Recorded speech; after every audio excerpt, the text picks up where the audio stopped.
ঢাকা শাহজালাল বিমানবন্দরে অগ্নিকাণ্ডের ঘটনার পর দেশের সব বিমানবন্দরে সর্বোচ্চ সতর্কতা জারি। মঙ্গলবার ময়মনসিংহে দাঁড়িয়ে থাকা বাসে অগ্নিসংযোগ, ঘুমন্ত চালকের মৃত্যু। বাংলাদেশে আসছে ওপেন ব্যাংকিং, এক প্ল্যাটফর্মেই সব ব্যাংকের সেবা নেওয়ার সুযোগ। বুধবার মধ্যরাতে মোহাম্মদপুর প্রিপারেটরি স্কুল অ্যান্ড কলেজে পেট্রোল বোমা নিক্ষেপ। বাংলাদেশের ইতিহাসে প্রথমবারের মতো নির্বাচনী প্রচারণায় পোস্টার নিষিদ্ধ করল নির্বাচন কমিশন। একই রাতে গাজীপুরে দাঁড়িয়ে থাকা 3টি বাসে আগুন। প্লট ও ফ্ল্যাট হস্তান্তরে অনুমোদন লাগবে না রাজুক বা অন্য কোনো কর্তৃপক্ষের।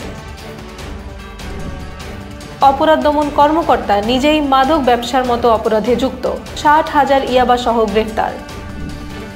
নিরাপত্তার কারণে সাময়িকভাবে শিক্ষার্থী পরিবহন সেবা স্থগিত ঘোষণা করল ব্র্যাক বিশ্ববিদ্যালয়ে। নবজাতকদের নিবিড় পরিচর্যা কেন্দ্রে ছড়িয়ে পড়েছে ফাঙ্গাল সুপারবাগ আতঙ্ক।